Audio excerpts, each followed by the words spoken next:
What's up mga idol? Super bad news Northport, sasaya ang mga Hinebra fans.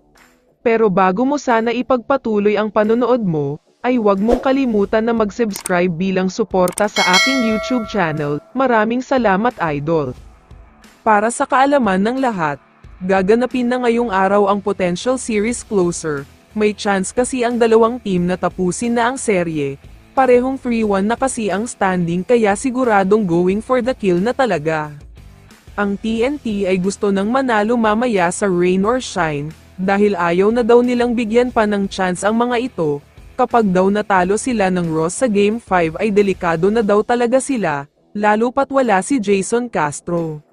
Sa kabilang bracket naman, ganun din ang gustong mangyari ng Barangay Hinebra, dahil mamayang 7:30 ng gabi, makakaharap na nila sa ikalimang pagkakataon ang Northport, Game 5 na ng semifinals na ito.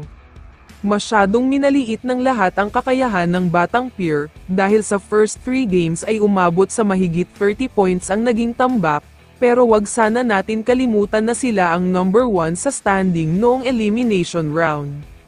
Capable sila sa mga big plays at big moments ng laro, pinatunayan din yan ni Arvin Tolentino sa Game 4, kung saan muntik na siyang nakakuha ng triple-double, pero sa paparating na Game 5 ay mukhang may problema sila. Ayon kasi sa multiple reports, may mild ankle sprain daw si Arvin Tolentino na nakuha niya sa practice, medyo may kirot nga daw na nagiging dahilan para hindi siya maging komportable, talagang mabigat na problema ito. Makakapaglaro naman daw si Arvin sa Game 5, pero ang problema ay posibleng limitado lang ang playing time niya. Ang mahirap kasing mangyari dito ay baka biglang lumala ang injury niya, ayaw daw mangyari ng Northport ito.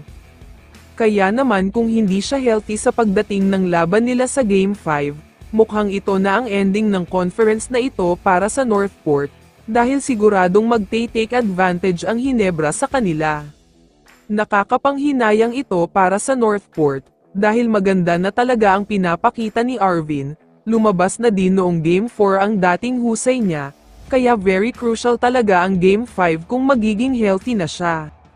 Ang isang injury ay hindi dapat ikasaya ng mga fans, pero siguradong masaya ang mga Hinebra fans sa part na mawawalan ng napakagaling na player ang Northport, kumbaga mawawala ang tinik sa lalamunan ika nga. Kaya naman kung ikaw ang tatanungin idol, ano ang masasabi mo dito?